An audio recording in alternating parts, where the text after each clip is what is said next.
El tema que nos corresponde ver hoy es uno de mis favoritos. Tiene que ver con la historia de la educación en Costa Rica. Recuerden que en el recorrido histórico que nosotros llevábamos llegamos hasta la modernidad. eh, Llegamos hasta finales de 1700, ¿verdad? Casi 1800. Vamos a retomar esa historia que sigue en Costa Rica, pero luego nos vamos a tener que devolver un poquito para retomar aspectos relacionados con constructivismo y conductismo, que son corrientes que surgieron siglo XX por ahí en Europa y en Estados Unidos. Entonces, vamos a seguir ese recorrido histórico, pero vamos a enfocarnos hoy en la historia de la educación en Costa Rica. Muchas veces nos preguntamos qué tenemos de tan especial como país o por qué Costa Rica es un país diferente. ¿Qué tenemos de diferente, verdad? Y yo creo que la respuesta o una de las respuestas más importantes está en la importancia que le hemos dado a la educación a través de nuestra historia y como lo vamos a ver ahora. Creo que Costa Rica ha sido pionera en muchas cosas relacionadas con la educación, siempre con atrasos y siempre con carencias, también como vamos a ver, pero creo que la educación ha sido uno de de nuestros fuertes, y eso ha creado una sociedad en cierta medida más alfabetizada que en otros lugares de Latinoamérica y del mundo, ¿verdad? Em, pero bueno, empecemos por el principio. ¿Cuándo podemos hablar nosotros de Costa Rica? ¿Verdad? Costa Rica como nombre propiamente eh, se remonta a tiempos de la colonia, pero como estado vamos a ver, antes, en tiempos de la colonia éramos un reino, ¿verdad? Más, pero a partir de tiempos de posteriores a a la independencia ya podemos hablar del Estado de Costa Rica, ¿verdad?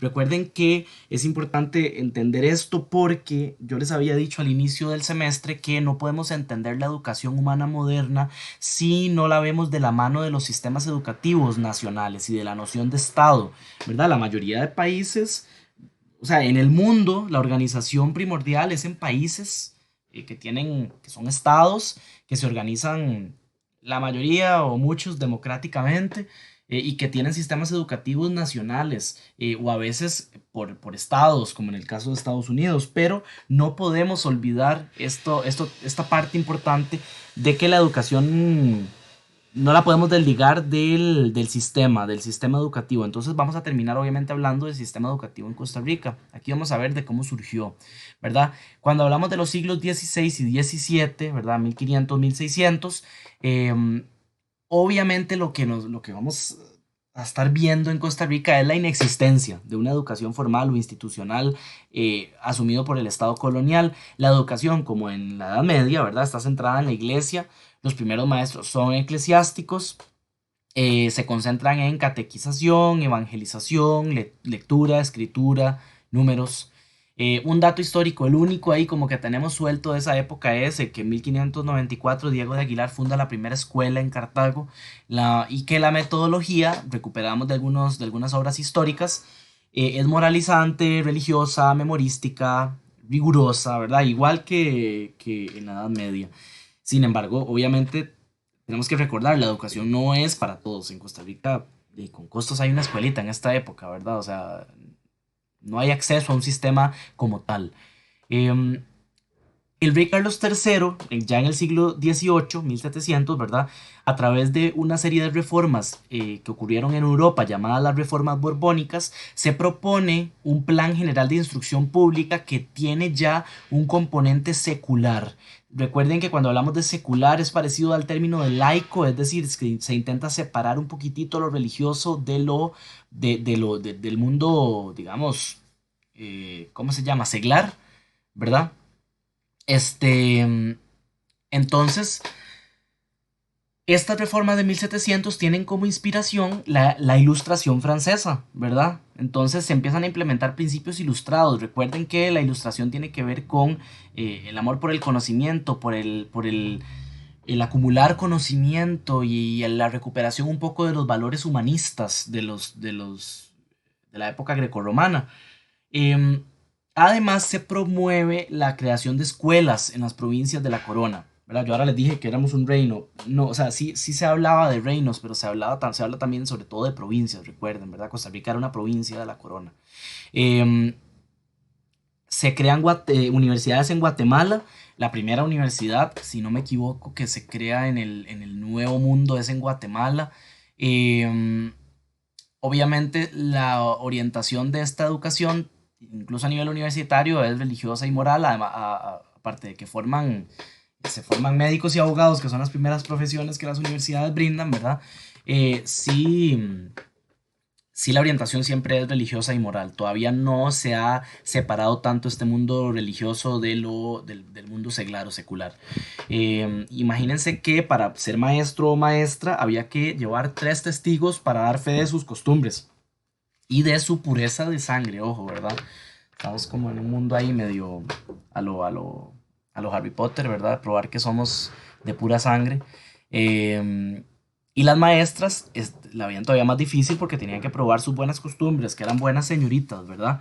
Eh, es en 1792, muy temprano, por cierto, en la historia de Costa Rica, cuando se decreta la enseñanza obligatoria en Cartago. Eh, Cartago sería la capital de Costa Rica hasta 1822, ¿verdad? Recuerden que luego empieza una serie de disputas entre las cuatro provincias principales de Costa Rica para dejarse la capital y gana San José, ¿verdad? En esta época el principal cultivo es el tabaco y ese cultivo dinamiza la economía, es decir, tenemos una economía no agroexportadora, pero centrada en el agro. Lo agroexportador vendrá ya después con el café. Pero este cultivo del tabaco a finales del siglo XVIII promueve la educación, ¿verdad? La necesidad de que exista gente con ciertos conocimientos superiores, qué sé yo, mínimo para poder dividir las tierras, para solucionar conflictos entre terratenientes, mínimo se necesitaban abogados, ¿verdad? Em, Como durante toda esta época lo que caracteriza la educación en Costa Rica es la escasez de docentes y la falta de pago. La nula formación docente, la escasez casi total de escuelas, los métodos memorísticos repetitivos y rigurosos, y para eso les quiero mostrar un ejemplo sacado de un texto histórico de castigos aplicados en Costa Rica, ¿verdad? Azotes, palmeta, tormento, yo no quiero saber qué es tormento, pero me han puesto que es algo muy terrible. La coyunda, hacer caminar a los niños descalzos sobre granos de maíz puntiagudo y de grano grande. Muchos de ustedes tienen abuelitos probablemente que todavía les hicieron eso, o a sus propios padres que los hincaron en maíz, ¿verdad? Esos castigos no terminaron en la época de 1700, ¿verdad? Em, los textos que se emplean en Costa Rica, que ahora si me dan un chancecito se los muestro porque yo los tengo escaneados por el de la Biblioteca Nacional, son el catecismo, particularmente el llamado Catecismo de Fleury, la cartilla, el famoso catón, que eran textos de orientación religiosa donde se enseñaba a leer y escribir, básicamente. Es decir, incluso si usted quería aprender a leer y escribir, el enfoque era religioso. Usted aprendía de los pecados capitales, aprendía de que creo en un solo Dios todopoderoso, ¿verdad? Todo esto para aprender a leer y escribir. Es decir, todavía no se separa el ámbito religioso del ámbito secular, a eso me refiero. Pero ya empieza, hay una incipiente secularización de la labor del maestro. ¿Por qué? Porque empiezan a meterse por ahí ideas liberales y democráticas. Entonces, obviamente, estas ideas liberales y democráticas van a llevar a que Costa Rica se independice en 1821, ¿verdad? Entonces, justamente llegando a esta época, ya aquí el cultivo dominante en Costa Rica es el café. Aquí sí podemos hablar de un capitalismo agrario y de una economía incipientemente agroexportadora. Ustedes me disculpan si se oye ahí al fondo la lluvia, pero estamos con un... ¿verdad? Terrible. Eh, bueno, voy a intentar hablar más fuerte por si acaso no se escucha. Eh, es en esta época cuando se empieza a configurar la identidad nacional y se empiezan a formular una serie de preguntas. ¿Nos anexamos? ¿Mantenemos la independencia? ¿Nos anexamos a quién, verdad? A México. Esa era la duda que había. ¿Mantenemos la independencia? ¿Qué hacemos ya post-independencia? ¿Cuál es el rumbo que tenemos que tomar?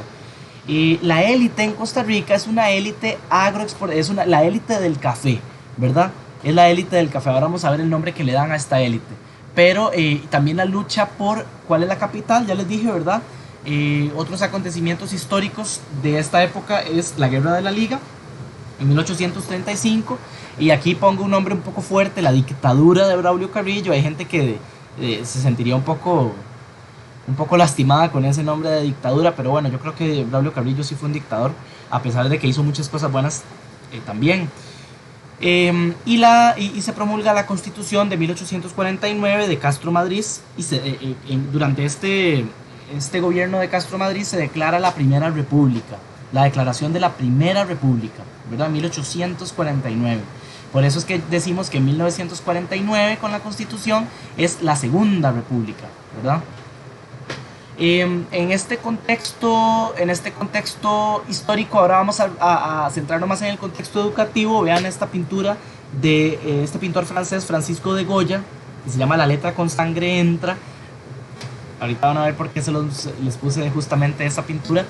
En el contexto educativo seguimos teniendo durante esta época de 1821 a 1849 grandes desigualdades económicas y educativas, escasez de recursos, falta de profesores, falta de pago, problemas de organización, asistencia irregular, porque si Costa Rica es un país eminentemente agrario, con una élite que apenas tiene acceso a la educación superior, Costa Rica va a tener una gran parte de su población, que de por sí es muy pequeñita, que no le interesa ir a la escuela, que no le interesa ir al colegio, y que dice, ¿para qué necesita usted ir a aprender a leer y escribir? Usted lo que necesita son sus manitas y un machete, ¿verdad? También ustedes probablemente tienen abuelos o abuelas a los que les han escuchado decir eso en algún momento, incluso, o que a ellos les dijeron eso, o que no los dejaron estudiar por eso.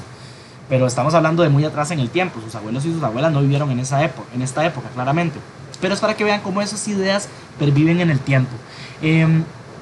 Hay una falta de control estatal sobre la enseñanza, es decir, antes de 1847 no hay un control sobre la enseñanza, no hay un Estado. Es que imagínense, chicos y chicas, se está empezando a configurar el Estado nacional. Estamos apenas empezando a hablar de Costa Rica como Estado independiente. Entonces todavía no podemos hablar de un sistema educativo centralizado en un Estado, ¿verdad? Ni siquiera en un sistema organizado en grados tal y como lo tenemos ahora. El sistema que se empieza a aplicar a nivel informal, todavía a nivel informal, es el sistema lancasteriano, que se llama así por Joseph Lancaster. Es un sistema de enseñanza mutua donde alumnos que son sobresalientes le enseñan a los otros, y es un sistema a base de premios y castigos y muy a base de violencia, ¿verdad? Imagínense lo que es que los alumnos mayores tengan poder sobre los menos, no mayores, sino más sobresalientes, tengan poder sobre los menos sobresalientes. Si no está muy bien dirigido eso, se puede volver un asunto bastante violento. Por eso la letra con sangre entra, que fue el lema del sistema lancasteriano, ¿verdad?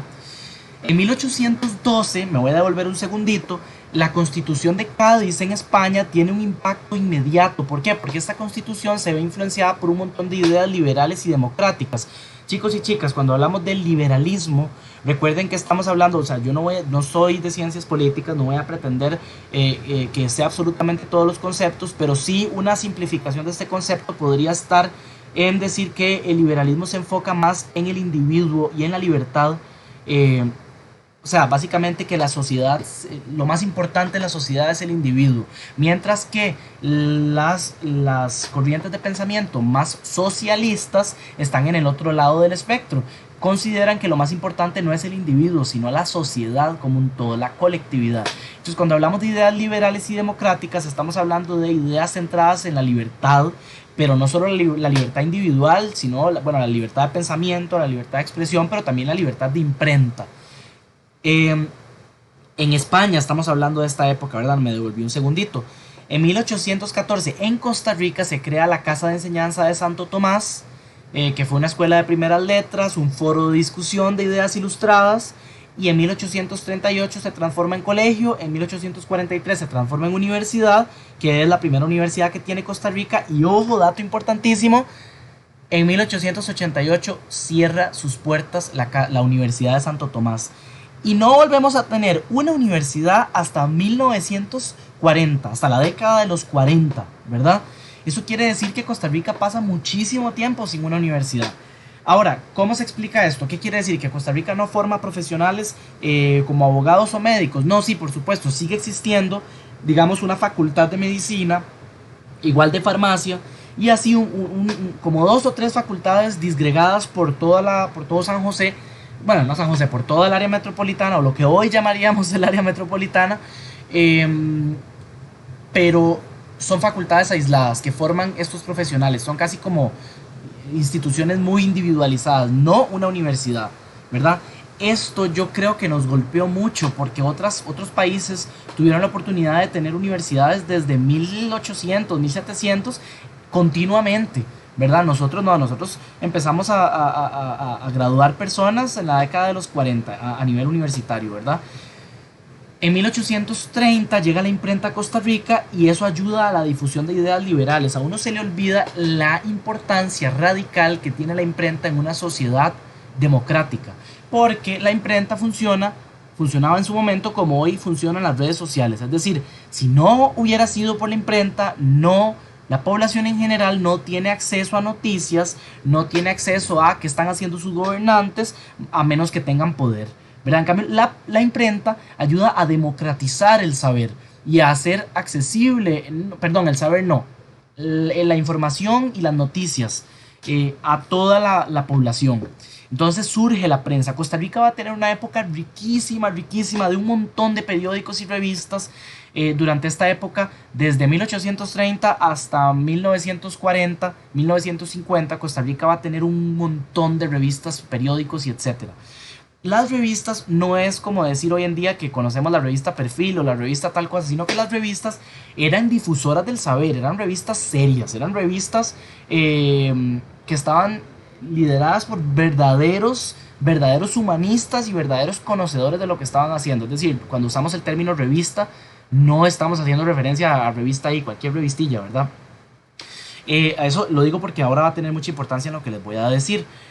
Durante esta época siguen los mismos contenidos y los mismos métodos. Básicamente la enseñanza de lectoescritura, doctrina cristiana, gramática y aritmética. Es decir, no podemos hablar todavía ni siquiera de enseñanza de colegio. Todavía los colegios son una rareza absoluta. Ahorita van a ver.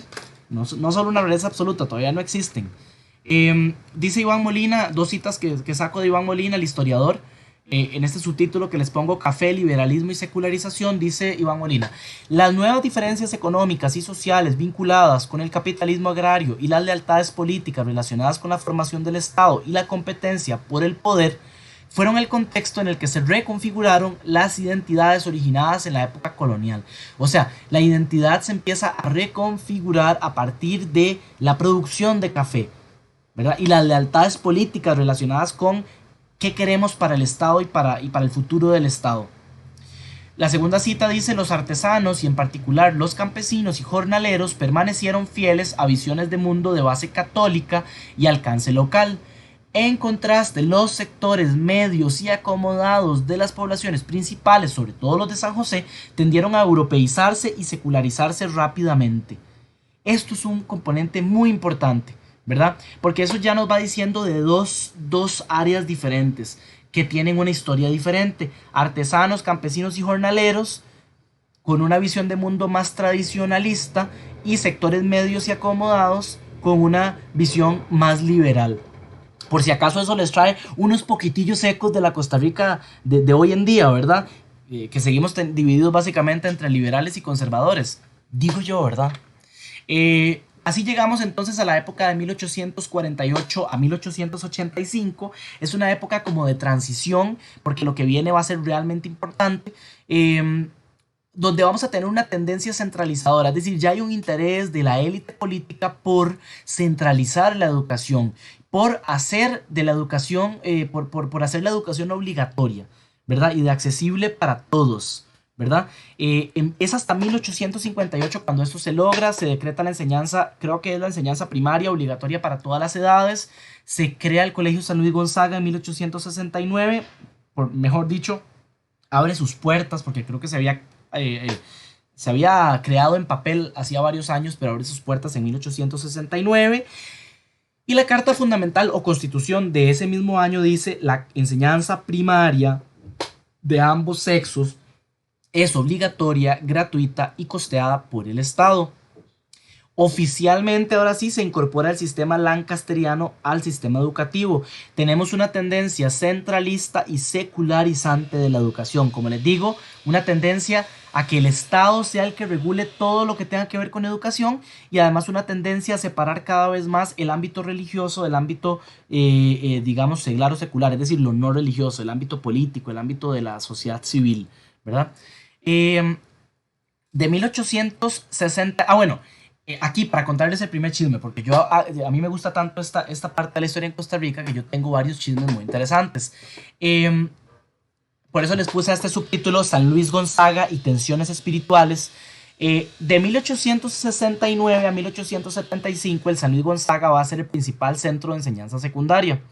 Eh, este centro empieza a contratar llamados krausistas, que es una onda ahí filosófica extraña, bueno, no extraña, ¿verdad? Krausistas y masones, que son los que se encargan de empezar a difundir ideas liberales y positivistas con una actividad secularizadora de amplia influencia en el país. Pero esto va a generar un enfrentamiento con las familias y con la municipalidad, al punto de que en 1876 el colegio pasa a ser dirigido por jesuitas y adquiere un carácter confesional, o sea, religioso.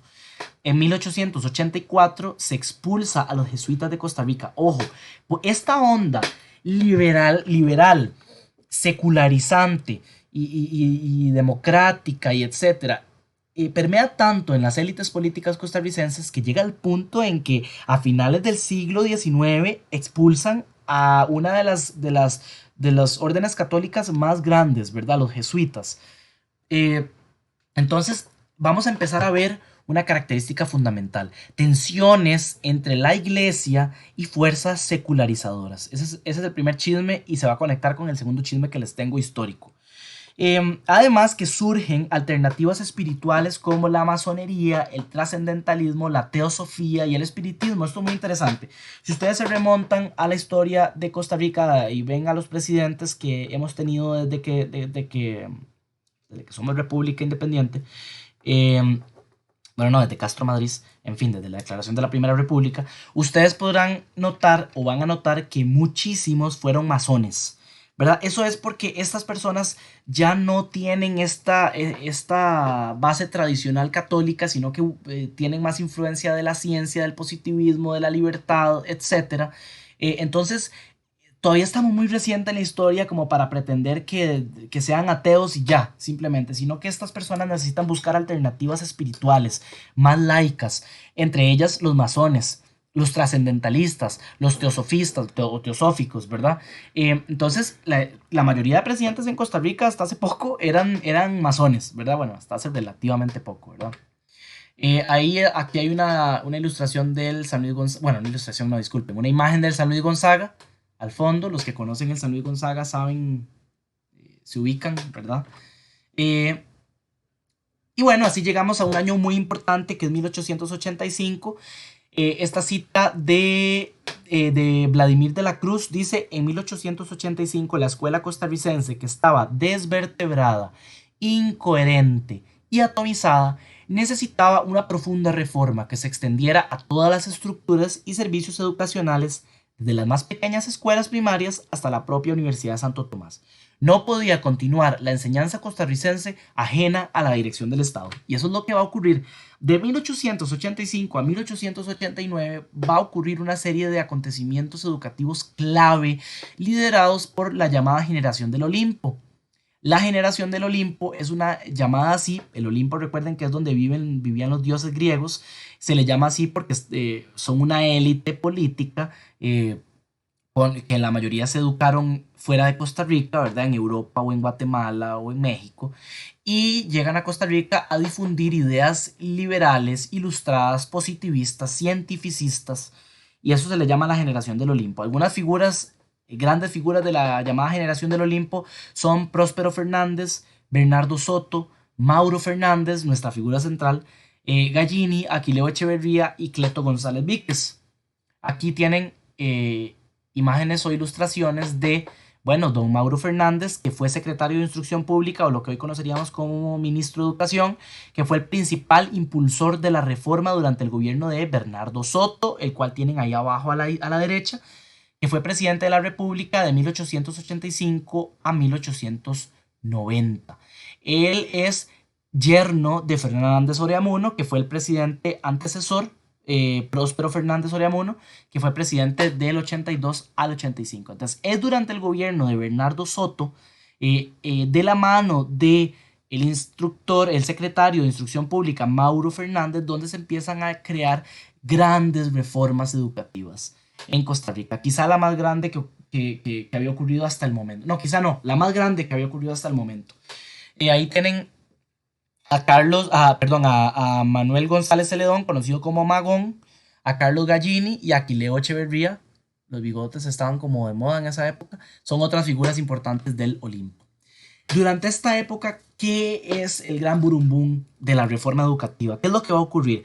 Primero, se fortalece la educación primaria, se aumenta el financiamiento en educación primaria, se centraliza la educación, al fin.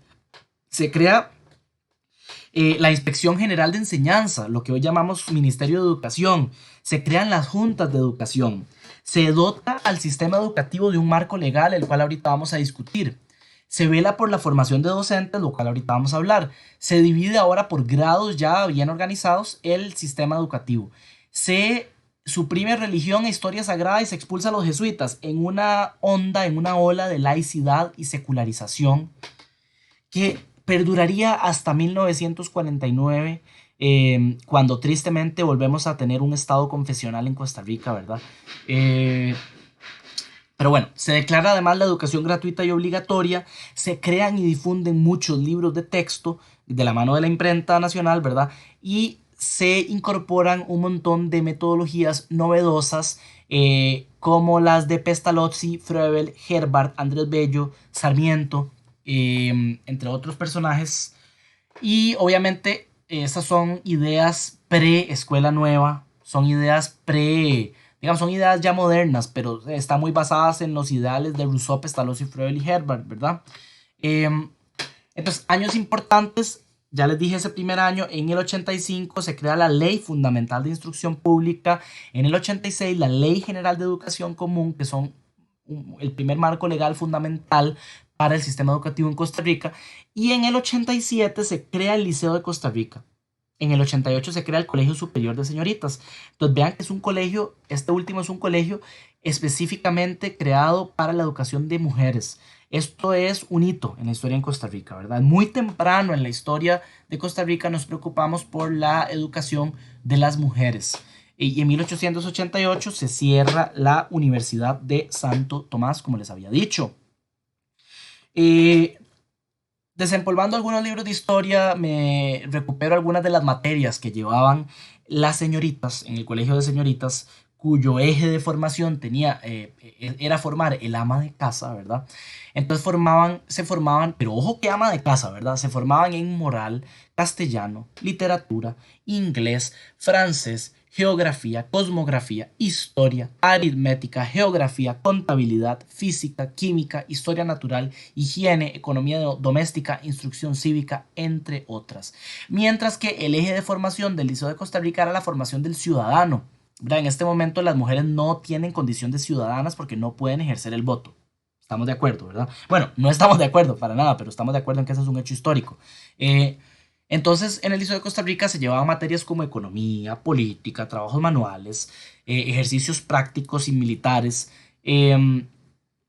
Y un dato importante que me va a servir para contarles el segundo chisme histórico, riquísimo, riquísimo, es que en 1897 se van como becarios al Instituto Pedagógico de Chile Roberto Brenes Mesén y Joaquín García Monge y José María Orozco. Acuérdense de esos tres nombres nada más, que nunca se les olvide. Roberto Brenes Mesén, Joaquín García Monge y José María Orozco. Ahí hay imágenes del Liceo de Costa Rica antes y ahora. Una foto relativamente reciente, la de abajo.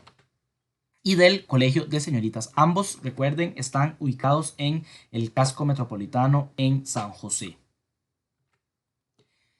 Por supuesto que la reforma no llegaría sin oposiciones, entonces José Joaquín Rodríguez Celedón sería como lo que hoy conoceríamos como un Fabricio Alvarado. Pues yo sé que si yo hubiera vivido en esa época lo hubiera sentido como un Fabricio Alvarado. Es un opositor al Círculo Liberal, presidente de Costa Rica de 1890 a 1894. Eh, entonces ellos se oponen a estas reformas porque dicen, entre otras cosas, que la organización por grados otorga una menor flexibilidad a las clases populares, porque antes había como una gran fluctuación, la gente iba cuando quería, como quería y se organizaba como quería. Parece que esta sistematización dejaba por fuera a muchas personas, decían los opositores. La iglesia y los vecinos se oponen a estas ideas liberales y positivistas no religiosas, ¿verdad? Em, y el partido opositor entonces, liderado por don José Joaquín Rodríguez, aprovecha el contexto para polarizar y se restablece entonces la doctrina cristiana y la historia sagrada, pero esta vez como opcionales, es decir, ganan pero no ganan completamente.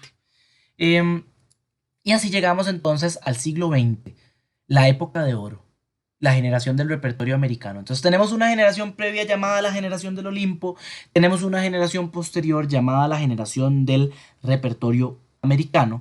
Esta generación del repertorio americano va a ser como la hija intelectual de esta élite política llamada generación del Olimpo.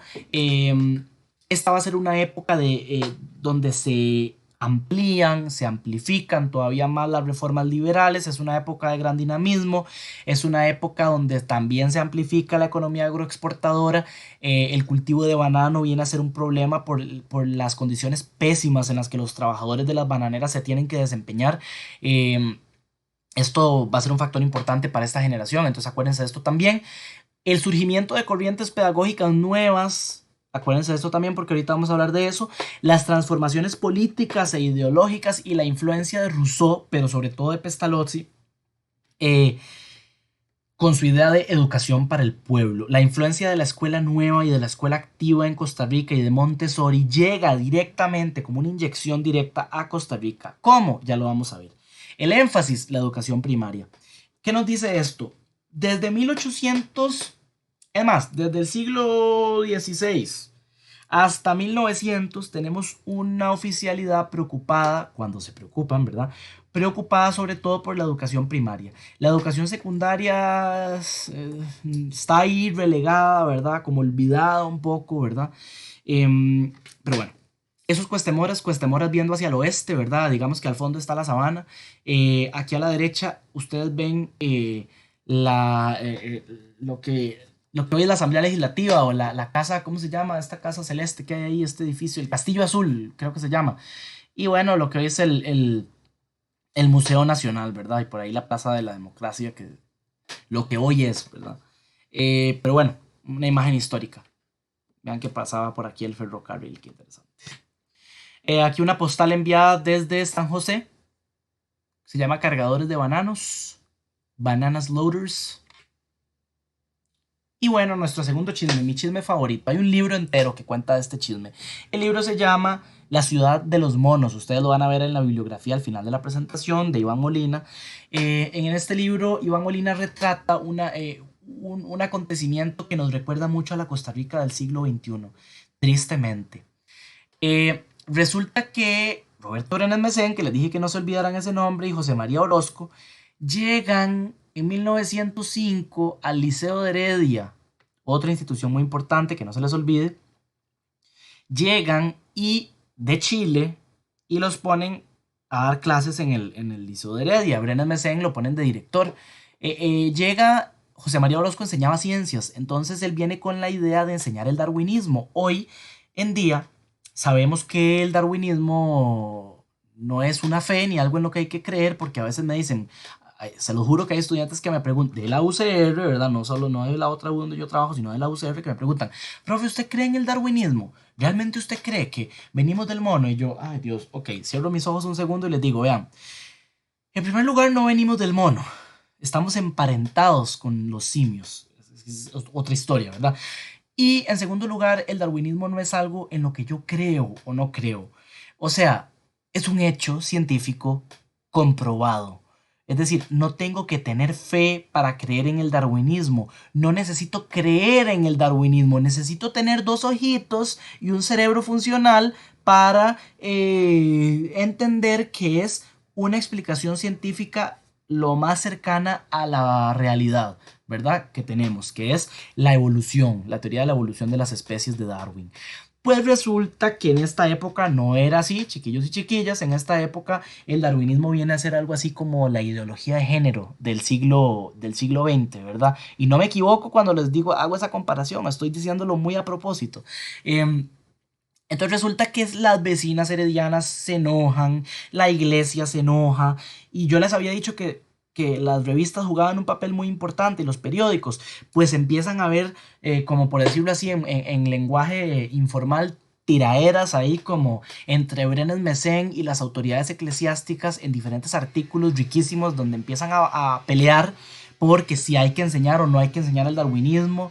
Entonces, en una de esas las autoridades eclesiásticas se rajan y dicen es que Brenes Messén y José María Orozco quieren convertir a Heredia en la ciudad de los monos, ¿verdad? Y ahí a la derecha les pongo una ilustración, una caricatura de Charles Darwin hecha por opositores a la teoría de la evolución. Es porque esta oposición a la teoría de la evolución, recuerden que en ciencias, cuando hablamos de teoría, no estamos hablando de algo posible o probable. Una teoría es un cuerpo de conocimientos sólidos que dan una explicación fiel de la realidad, ¿verdad? La ciencia nunca es dogma, entonces nunca puede decir esta es la verdad absoluta, pero sí puede decir, de acuerdo con toda la evidencia, que es un mar gigante de evidencia que tenemos hasta el momento, esta es la explicación más factible de qué pasa.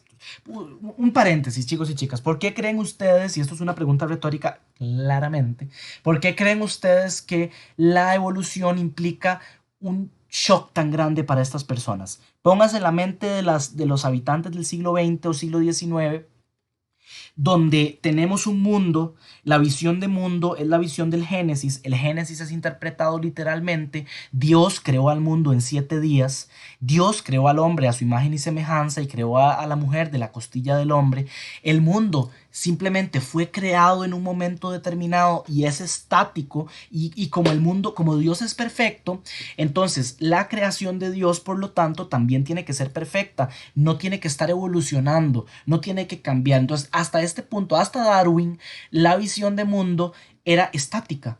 Se creó, o sea, ocurrió la creación en algún momento y de ahí, ¡pum!, todos los animales existían, todas las cosas existían. Entonces la visión de mundo era una visión estática. No teníamos esta visión de que el mundo es un lugar eternamente cambiante.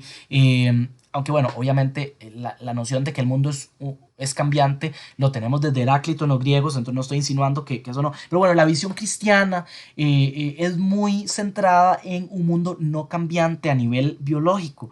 Es decir, mentira que los elefantes antes eran diferentes o qué sé yo, o que todos venimos de un pez, ¿verdad? Que en algún momento se le ocurrió porque empezó a tener aletas que salieron mucho y empezó a salir del agua y entonces, ¿verdad?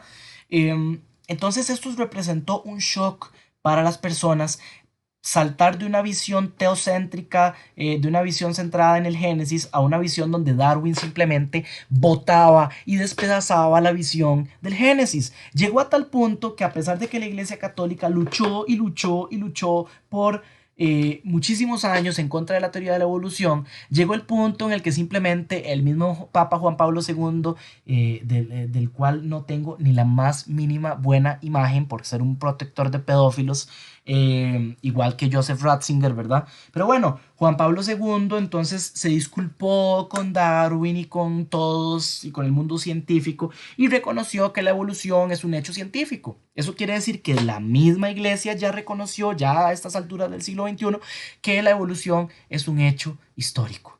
Perdón, que es un hecho científico. Entonces, eso quiere decir que ellos mismos están interpretando el Génesis de una manera simbólica, no de una manera literal. Eso cualquier cristiano decente del siglo XXI lo sabe, ¿verdad? Nadie que sea un cristiano decente en el siglo XXI interpreta el Génesis de manera literal por amor a Dios, ¿verdad? Pero bueno, en esta época sí, eso todavía era así. Entonces, Darwin tuvo muchísimos opositores. Entonces, esto que se estaba viviendo en Costa Rica es lo que se estaba viviendo en el mundo, en Europa, en Estados Unidos, ¿verdad? Entonces, las vecinas heredianas se enojaron tanto que hicieron una manifestación y se fueron en tren todas con pancartas y todo hasta Heredia. em, pero la gota que derramó el vaso fue cuando Brenes Mesen dijo que iban a implementar la enseñanza mixta en secundaria. ¿Qué es eso? La enseñanza de hombres y mujeres en un mismo espacio, válgame Dios, pecado capital. Entonces los vecinos hicieron que Brenes Mesen y José María Orozco tuvieran que irse. O sea, los hicieron renunciar al colegio, los dejaron sin trabajo. Por supuesto que la justicia, los molinos de Dios muelen lento pero fino, ¿verdad? Brenes Mesen luego sería ministro de Educación, luego sería y sigue siendo una figura absolutamente relevante y ya no nos acordamos de quiénes eran aquellos que se oponían dentro de la iglesia a Brenes Mesen, sino que nos acordamos de Brenes Mesen por su valentía, por su coraje, por su rebeldía, porque él decía, me vale lo que opinan y lo que piensen, aquí se va a enseñar el darwinismo porque esto es lo que es y lo que va a ser. Y los que se quedaron atrás, sorry, pero se quedaron atrás. Ese es Brenes Mesen y por eso es una de las figuras en este país que yo más rescato por su rebeldía junto con José María Orozco. Y aquí tenemos a los dos grandes, Roberto Brenes Mesen y José María Orozco, que la tuvieron que pagar duro por ser rebeldes como fueron. Aquí les pongo un poema de Brenes Mesen donde, bueno, es un poco para que evidenciar lo contestatario que era y lo problemático que era, ¿verdad? Este poema lo publicó en Semana Santa eh, y trajo la ira de todos los católicos heredianos que ya de por sí estaban enojados por el nombramiento de un ateo, masón y hereje como Roberto Brenes Mesen, ¿verdad? Entonces, chicos y chicas, si a ustedes esta historia y este chisme no les trae a la memoria a la Costa Rica del siglo XXI, con Fabricio Alvarado y con sus secuaces y con el cuento de la ideología de género y las clases de educación sexual, bueno, yo no sé qué otra cosa les tiene que, yo no sé, ¿verdad? Pero es la historia repetida 100 años después. Es decir, gente anclada en el pasado que no supera que el futuro es lo que es, o sea, que en el futuro tenemos que realizar educación sexual integral, laica y feminista para las personas, con enfoque de género, pro diversidad, ¿verdad? Y la gente que se queda atrás de eso, pues simplemente se quedó en el siglo pasado. ¿Y quiénes serán los ganadores de esa batalla? Pues por supuesto, el futuro. Los Brenes Mesen del siglo XXI. Entonces, un poco estudiar el pasado nos ayuda no solo a evitar cometer los errores del pasado, pero nos ayuda a entender casi que como a vaticinar qué podría pasar. Y vean hoy con todo esto del matrimonio igualitario, qué es lo que está pasando. De ahí, pues el mismo círculo de perdedores de finales del siglo XX, perdón, de inicios del siglo XX, es el mismo círculo de perdedores de inicios del siglo XXI, solo que con otro nombre y con otra iglesia, porque esta vez no es tanto la católica como las neopentecostales, porque ni siquiera son los evangélicos, son los neopentecostales, ¿verdad? Que de cristianos no tienen nada para mí. Gracias a la vida por la libertad de cátedra en la universidad pública. En fin, bueno, entonces tenemos a los rebeldes del siglo XX. Estos rebeldes del siglo XX, influenciados por ideas socialistas y comunistas y por el espíritu de igualdad y libertad ante las injusticias sociales, estos rebeldes que estaban viendo que eran, sean como sea, eran privilegiados porque tuvieron acceso al sistema educativo y universitario y a veces hasta irse afuera, como Brenes Mesen, eran privilegiados, eran de la élite, ¿verdad? No de la élite más alta, pero eran de la élite sea como sea, porque hay que reconocerlo. Pero esta es una élite que supo ver las condiciones de injusticia en la que vivía el pueblo. Entonces, particularmente el caso de las bananeras, que les dije que se acordaran de eso, el caso de las bananeras fue de vital importancia para esta generación, como Roberto Brenes Mesen, María Isabel Carvajal, Billo Celedón, Omar Dengo, Joaquín García Monge. Un acontecimiento histórico que a veces queda en el olvido es que muchas de estas figuras formaron un colegio, perdón, un colegio no, un centro educativo llamado El Germinal, donde daban instrucción gratuita a la clase obrera. Es decir, les enseñaban a leer y escribir a adultos. Es el primer germen que tenemos de la educación de adultos, ¿verdad? De la andragogía, como le llamamos hoy. Entonces ellos con ese espíritu rebelde dijeron, estas personas que no han tenido acceso al conocimiento, que no tienen acceso a leer y escribir, a oportunidades y que no tienen acceso a conocer sus derechos, se los vamos a dar. ¿verdad? Estos son intelectuales luchadores y rebeldes que a la vez fueron docentes influyentes. Estas figuras que les estoy diciendo son, a mí solo me falta, chicos y chicas, encenderles una candelita en mi casa, eh, porque yo prácticamente cometo un delito, un pecado. El pecado mío es em, que más bien los idealizo demasiado, pero bueno, también hay que reconocer sus carencias, ¿verdad? Pero eso es otra época y será otro momento, pero a mí me gusta mucho rescatar estas figuras por lo importantes que fueron para la configuración de la Costa Rica que hoy tenemos.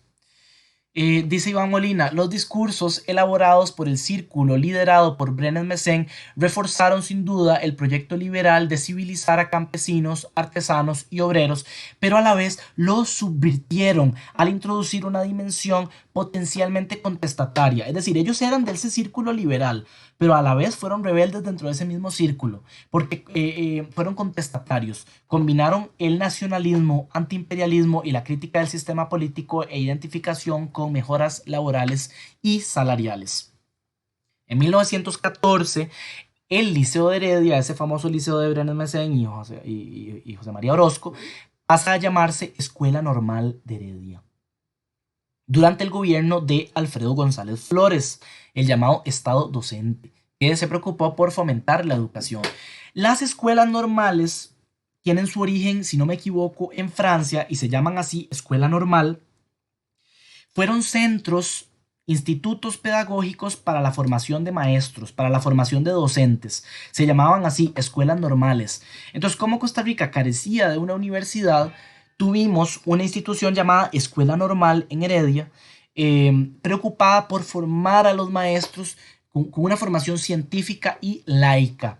Esto fue un hito en la educación nacional, fue un hito en la profesionalización y cientificación de la labor de la formación docente, ¿verdad?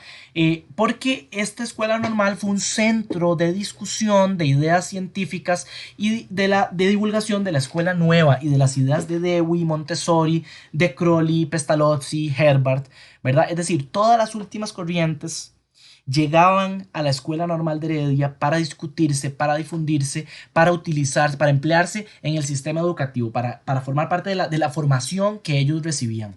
Algunos de los directores más renombrados de esta escuela normal son don Arturo Torres, don Joaquín García Monge, don Carlos Gallini y don Omar Dengo. Se me olvidó mencionarles que esta generación se llama la generación del repertorio americano porque el repertorio americano es una de estas revistas, uno de estos baluartes de la cultura en Costa Rica, liderado por Joaquín García Monge. Todo este círculo de intelectuales giraba alrededor de Joaquín García Monge prácticamente como el Sol y sus planetas. Y el repertorio americano fue digamos, como el centro de difusión de estas ideas de esta generación. Esta es una ilustración de la escuela normal, ¿verdad? Si no me equivoco, hoy en día ese edificio es otra vez el Liceo de Heredia, pero esta vez en forma de colegio, ¿verdad?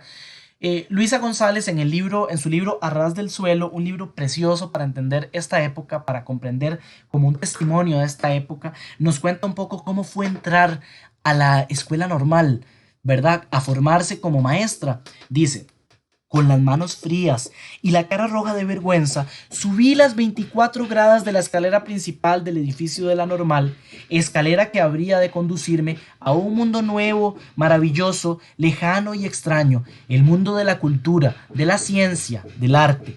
Como si hubiera entrado en un bello palacio de cristal, trataba de andar en puntillas. Desde el primer día recorrí todos los salones hasta llegar a la sala magna. Desde que entré en aquel gran salón, sus enormes columnas blancas, los grandes ventanales y todo su ambiente me hicieron sentirme como en un templo. A mí me gusta rescatar esta cita de A ras del suelo porque es muy importante comprender también el factor arquitectónico. Estos grandes edificios suntuosos como el Liceo de Costa Rica y el Colegio Superior de Señoritas y la Escuela Normal arquitectónicamente eran muy sorprendentes para la época. Es decir, teníamos casitas de adobe en todo San José y ¡plum! La Escuela Normal, ¿verdad?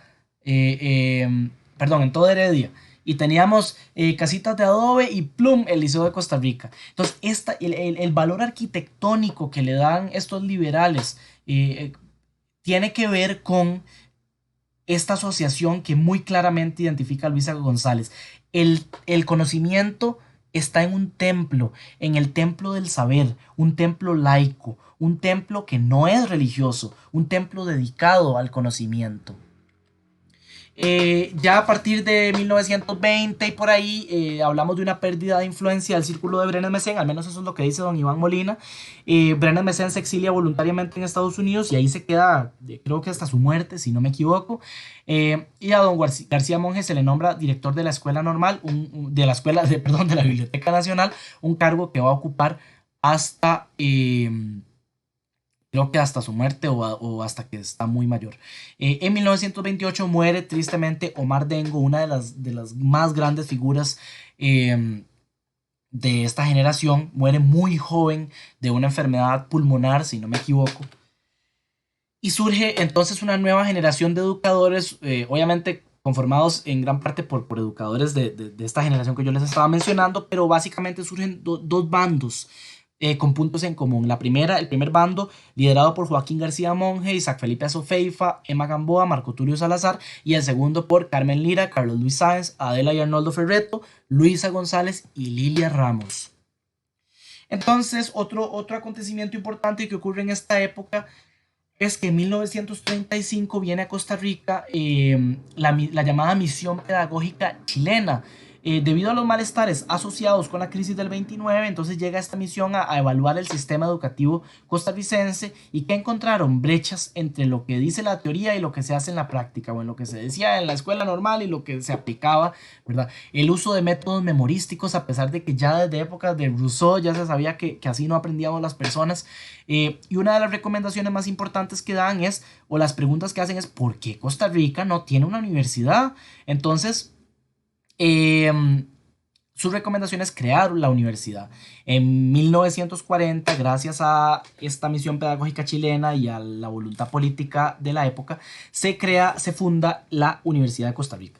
Abre sus puertas en 1941. Aquí les puse algunas fotos históricas de la UCR. Entonces aquí una foto también histórica, ahí de tercero, en izquierda a derecha tenemos a Carlos Monge, por ahí este es Carlos Monge. Tenemos también a Constantino Láscaris, que si no me equivoco es este señor, Constantino Láscaris. Tenemos a Enrique Macaya, que si no me equivoco es él. Tenemos a don Rodrigo Facio, o sea, no se pierde, ¿verdad? Don Rodrigo Facio. Y bueno, grandes figuras de la época. Bueno, la inauguración del edificio de letras fue en 1982, de la primera etapa. La inauguración del edificio de la Facultad de Educación fue en 1958. Vean el edificio de la Facu.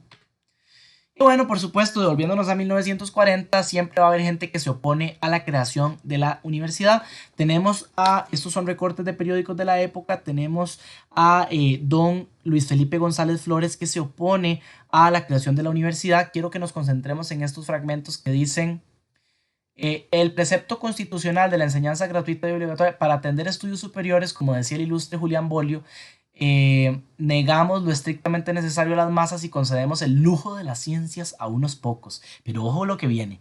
En 1843 el ilustre doctor don José María Castro creyó que con un simple decreto la Casa de Enseñanza de Santo Tomás podría transformarse en la Universidad de Santo Tomás, pero los tiempos se encargaron en demostrar que eran imprescindibles recursos para mantener el rango de universidad, y aquella institución que vivió siempre en un estado de languidez por sus estrecheces económicas nunca dejó de ser otra cosa que la modesta Casa de Enseñanza de Santo Tomás, dice el hermano de González Flores, el presidente. Dice, ojo esta frase, por favor. No porque le demos el título de ciudad a una villa, no por eso esta deja de conservar su carácter aldeano. O sea, el mismo cuento de la muñeca de Pacaca, de Gallini y del pleito este, ¿verdad? Pero por supuesto, don Carlos Monge, ilustre pensador y defensor de la universidad, dice lo siguiente: decir que la universidad no es necesaria por cuanto aún está en pañales la enseñanza primaria es manifestar una apreciación equivocada. es desconocer el significado que modernamente se tiene de la universidad. Colocarnos en semejante posición es dejar pasar una excelente oportunidad para orientar la cultura del país, tan desacreditada debido a razones histórico-sociales, decía y luego ahí declara en artículo para la Tribuna el profesor don Carlos Monge. Es decir, el argumento principal de don Luis Felipe González para no crear la universidad era que ni siquiera tenemos escuelitas bien hechas, ¿cómo es posible que quieran hacer una universidad? Y don Carlos Monge le dice, vea, si usted quiere escuelas bien hechas, tiene que primero tener maestros bien formados. ¿Y cómo va a tener maestros bien formados? En una universidad. Entonces, Carlos Monge fue fiel defensor de la creación de la universidad y por supuesto que esta mentalidad enfocada en el futuro y no anclada en el pasado es la que ganó. Y por dicha que ganó porque tenemos la Universidad de Costa Rica hoy en día. La década de 1940 a 1949 es una década bastante convulsa. Eh, es la década en la que el doctor Rafael Ángel Calderón Guardia se preocupa por la seguridad social, la universidad, como ya vimos, y le llama a Iván Molina en la época de reformismo conservador, un círculo de políticos e intelectuales católicos que se alían con la iglesia, la cual apoyaría reformas sociales a cambio de derogar la legislación limitante a la iglesia que llevaba ya desde 1880 de ser una legislación como antieclesiástica, bastante laica y liberal. Entonces la iglesia dice, yo apoyo estas reformas y hago todo lo posible por mover todos los hilos, pero tienen que derogar la legislación limitante a la iglesia. ¿A qué llevó esto? Al estado confesional que hoy tenemos, tristemente. Pero bueno, en alegría no solo llevó a eso, también llevó a la caja y a la UCR y etcétera, ¿verdad? Pero bueno. La intención que tenían con esta alianza era disputar el voto de los comunistas al apropiarse de su agenda mínima para volver obsoletas sus reivindicaciones y obligarlos a radicalizar sus demandas. Eso es una hipótesis que formula Iván Molina sobre por qué ocurre esta alianza entre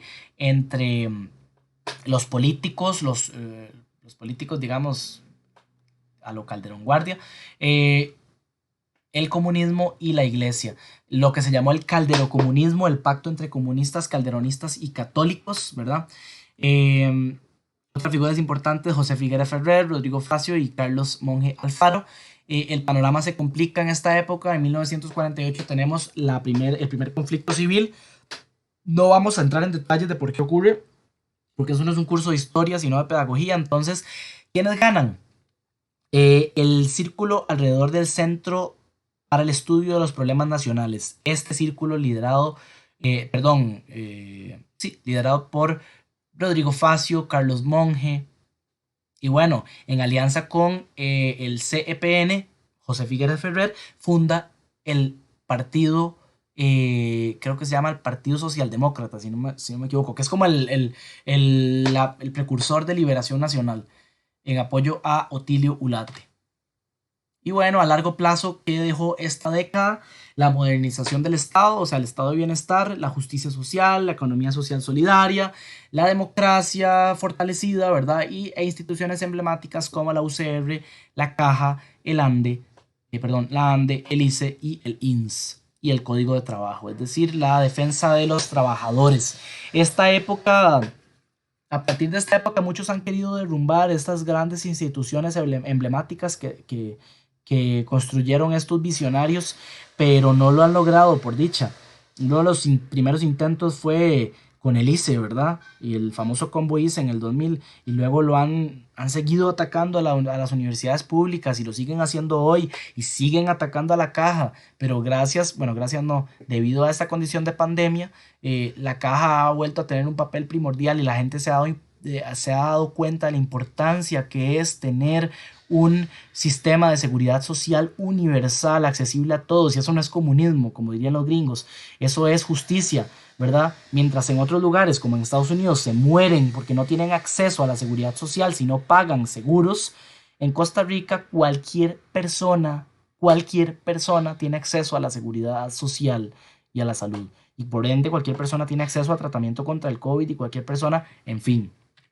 Entonces, bueno, hoy vamos a quedar en la década de Hoy vamos a quedar en 1950, la otra semana vamos a hablar un poco más de épocas recientes, pero eso es el recorrido. Vean que pasamos desde 1500 hasta 1949 de la historia de la educación en Costa Rica. Muchas gracias por su atención.